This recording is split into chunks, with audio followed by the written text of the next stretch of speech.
Halo semuanya, selamat datang di channel Zona 1 Hobi. Kali ini Mimin akan melanjutkan pembahasan kembalinya Sang Pedang Utara yang tiap chapternya makin memukau baik dari segi alur cerita maupun artnya. Pada cerita sebelumnya diperlihatkan Jinmu yang baru saja menyelaraskan energi yang berkecamuk dalam dirinya setelah menyerap inti ki sang pemilik malam sunyi. Namun kini Sang Pedang Utara dihadapkan pada sosok legendaris yaitu Sang Sembilan Langit. Buliong Sang Sembilan Langit yang merupakan kekuatan terkuat Shaolin datang dengan sebuah tongkat di punggungnya disertai kalung raksasa pada lehernya dan dia tampak sedang mewakili kebaikan. Buliong tak pernah menduga jika dalam kekacauan yang dipicu oleh malam sunyi para pasukan 100 Arhat Shaolin telah menemukan monster yang luar biasa, bahkan mereka kesulitan menggores tubuhnya.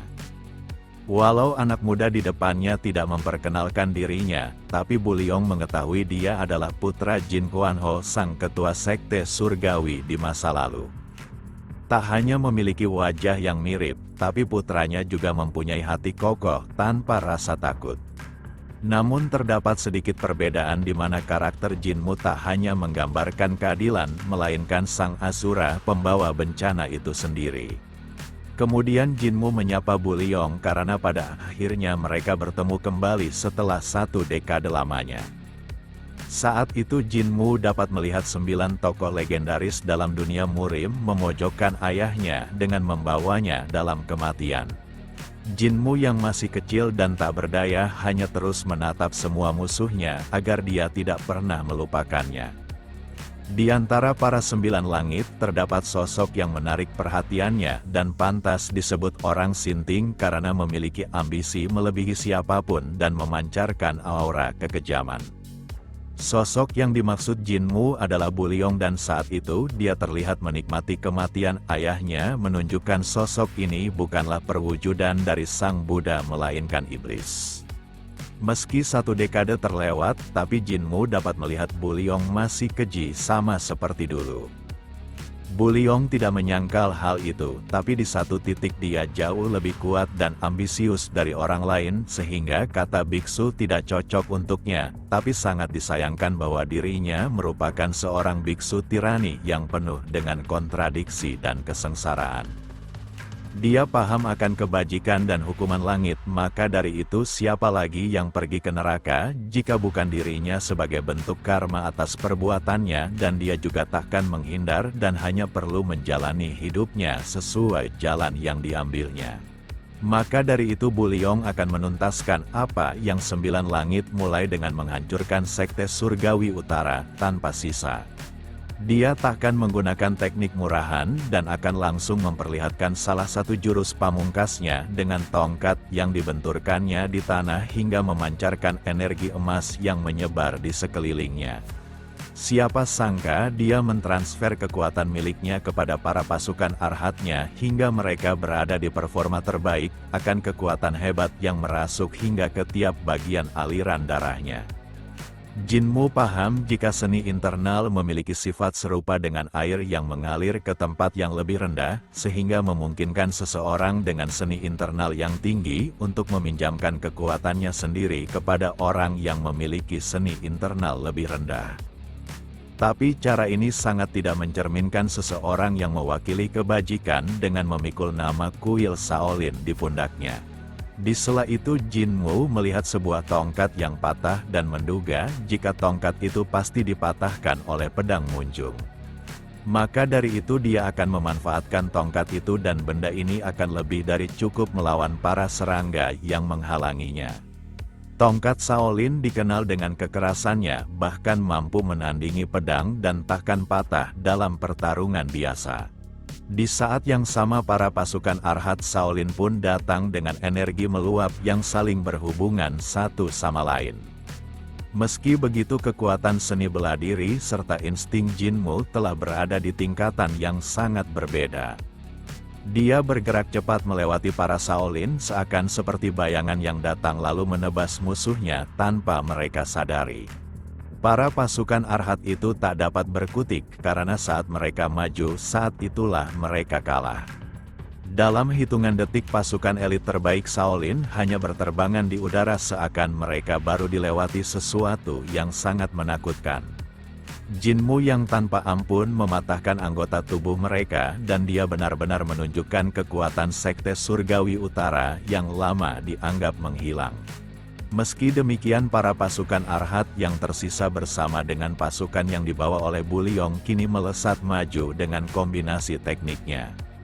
Berbanding terbalik dengan sebelumnya di mana mereka hanya asal menyerang, tapi sekarang mereka datang dengan teknik penuh kebajikan yang menghakimi iblis. Serangan itu menciptakan ledakan yang hebat hingga dapat terlihat dari kejauhan hutan.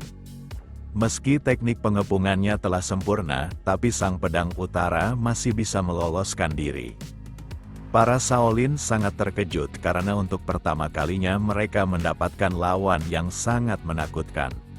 Lalu di detik berikutnya, Jinmu sang pembawa bencana telah tiba di atas mereka untuk menghancurkan para pasukan Arhat yang tersisa. Jinmu sangat terkesan karena mereka bergerak seolah-olah memiliki satu tubuh ditambah kerjasama yang menakjubkan dan alasan Jinmu tidak langsung menumbangkan mereka karena ingin melihat kombinasi itu dan ingin menerapkannya pada pasukan sekte surgawi utara. Di saat yang sama sebuah lonceng pusaka Shaolin telah digunakan kembali. Benda itu menciptakan tekanan hebat yang diarahkan kepada sang ketua sekte surgawi utara. Namun Jinmu tidak menghindar atau melarikan diri, melainkan menerobos tekanan suara itu bahkan menghancurkan pusaka Shaolin yang telah ada selama ratusan tahun dengan mudah. Hal ini sangat memalukan karena pusaka itu hancur oleh tongkat Shaolin sendiri yang digunakan oleh Jinmu. Buliong yang tak menduga hal ini akan terjadi mulai merasa khawatir akan alur pertempuran. Dia pun kembali memberikan energi miliknya kepada para anak buahnya. Dalam waktu singkat Jinmu telah terkepung dari dua sisi yang berlawanan menunjukkan jika semua mendapatkan kekuatan melebihi dari yang sebelumnya. Energi yang meluap tersebut membentuk tapak tangan raksasa dan akan menghancurkan tubuh Jinmu tanpa sisa. Hanya saja Jinmu bukanlah nyamuk yang bisa ditepuk seperti itu dan dia akan menunjukkan kekuatan sebenarnya. Jinmu pun menancap tongkat di tangannya ke tanah hingga menghancurkannya. Siapa sangka teknik itu menciptakan hempasan udara yang Jinmu namakan sebagai dinding sekte surgawi utara. Kedahsyatan dinding itu sangat hebat hingga mengalahkan kombinasi tapak Buddha milik para Shaolin, bahkan perbedaan kekuatan keduanya terlihat sangat terpaut jauh.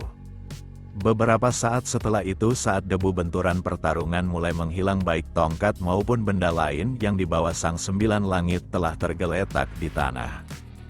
Siapa sangka dia melindungi dirinya menggunakan tangan yang terbentuk dari energinya. Kekuatan ini merupakan seni kebijaksanaan tertinggi yang sangat langka bahkan hampir tak pernah dijumpai dalam kuil Shaolin. 1000 telapak tangan di belakang punggungnya akan menghancurkan semua keburukan di muka bumi ini dengan pemusnahan mutlak. Meski Buliong sang sembilan langit masih bertahan tapi para murid dari Shaolin telah terbantai namun Jinmu masih mengampuni mereka dengan hanya membuatnya pingsan disertai beberapa patah tulang. Lalu Buliong menanyakan alasan sang pedang utara itu seakan dia ingin mengatakan jika para pasukan elit Arhatnya yang menerima energi darinya bukanlah apa-apa. Buliong mulai mendekat dengan teknik 1000 tapak tangannya dan akan melihat sejauh mana Jinmu bisa melawan teknik pamungkasnya. Namun Buliong memahami satu hal di mana mereka berdua bukanlah perwujudan dari kebajikan melainkan Asura yang merenggut banyak kehidupan bahkan menciptakan penderitaan di berbagai sisi. Buliong juga yakin jika dosa yang dirinya lakukan takkan bisa dihilangkan baik di dunia maupun kehidupan berikutnya. Maka dari itu menambahkan satu dosa lagi takkan merubah fakta akan dirinya yang terjatuh dalam neraka dan target dosa selanjutnya adalah bocah di hadapannya. Jinmu paham jika tangan manusia tak bisa berduplikasi sebanyak itu menunjukkan selain kedua tangan aslinya semua itu hanyalah ilusi yang diciptakan dengan energi Ki. Sang Sembilan lagi pun menyerang dengan niat mengakhiri pertarungan menggunakan hujanan 1000 telapak tangannya. Siapa sangka serangan itu sangat dahsyat, bahkan tangan yang datang mulai membesar melebihi ukuran tubuh targetnya, bahkan tanpa adanya celah untuk melarikan diri. Meski bukan tangan asli, tapi Jinmu dapat merasakan kekuatan tangan itu melebihi tangan asli manusia. Tapi sekarang Jinmu telah mendapatkan pencerahan dengan penggabungan energi ki milik Ketua Malam Sunyi, dan meski belum bisa memaksimalkannya, tapi baik indera maupun seni bela dirinya telah meningkat pesat. Maka dari itu tak ada alasan untuk menghindar dan Jinmu akan menghancurkan tangan raksasa itu dengan kemurnian kekuatan bela dirinya menggunakan ayunan tongkat di tangannya. Tak sampai di situ saja, dia menghilang bagaikan bayangan dan muncul secara tiba-tiba di hadapan musuhnya. Bu Liong sangat terkejut diiringi 1000 pertanyaan yang tak dirinya mengerti. Tapi bukan waktunya untuk berpikir, dan dia harus segera bertindak karena bocah pembawa malapetaka di depannya telah tiba. Dia pun melayang kalung besar di lehernya hingga menciptakan sebuah ledakan yang hebat. Hanya saja Jinmu dapat menghindarinya dan kini berada di belakang targetnya sambil mengincar kepalanya. Sang Sembilan Langit mulai panik karena sulit menerima kenyataan akan kehebatan bocah yang diremehkannya. Dia tak mengerti bagaimana bisa sosok anak muda berkembang hingga ke titik puncak kekuatan dunia. Bu Liong tak menyangka kejadian di masa lalu akan menciptakan seorang Azura yang menakutkan. Kekuatan tertinggi Shaolin dijuluki sebagai kehebatan tertinggi puncak bela diri, dan hanya bisa didapatkan dengan menyelesaikan metamorfosis pada tubuh yang dianggap sebagai awal dan akhir dari seni bela diri Shaolin. Dengan kerja keras serta bakat luar biasa, maka seseorang yang berhasil memenuhi berbagai syarat itu akhirnya melangkah menuju ranah tertinggi yang dikenal seni kehebatan tertinggi puncak Shaolin, dan hanya ada beberapa orang yang berhasil menguasainya. Salah satunya adalah Bu Liong sendiri, dan dia merupakan kebanggaan kuil Shaolin, sekaligus sosok ketiga yang berhasil dari sejarah 1000 tahun kuil Shaolin. Di masa mudanya, dia merupakan pria yang cekatan dan adil, bahkan menggambarkan seseorang yang punya ambisi tinggi. Karena itu dia merasa tidak cocok menjadi biksu. Saat berkelana di dunia murim, Bu Liong dikenal sebagai biksu tirani yang menghukum banyak kejahatan dan meningkatkan harga diri Shaolin. Namun semua itu berubah saat dia mencoba menghukum sosok mutlak dan membuatnya merasakan kekalahan untuk pertama kalinya. Selama ini Bu Liong selalu berpikir, jika di dunia ini tak ada yang bisa menandingi kekuatan seni bela diri puncak kuil Shaolin, namun kekalahan telak itu memberikannya kejutan besar. Dia seperti melihat sebuah dinding yang takkan pernah bisa dilampauinya, meskipun mengerahkan segalanya.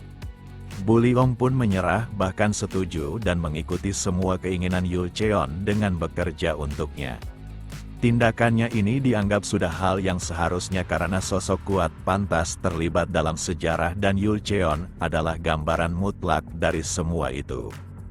Dia juga tak pernah meragukan bahwa perbuatannya serta tindakannya hanya untuk melindungi dunia, dan semua itu berdasarkan keadilan. Hingga Bu Liong bertemu dengan sosok yang menakjubkan, yaitu Jin Quanho, sang ketua sekte Surgawi Utara. Sosok itu menggambarkan kepercayaan diri serta pendiriannya yang tegak, bahkan tak pernah mundur dari sebuah keputusan. Dia juga tak menunjukkan kerendahan dirinya. Sangat bertemu dengan Yul Cheon, dan keberadaan Jin Quanho adalah sebuah ancaman bagi dunia yang diciptakan Yul Cheon.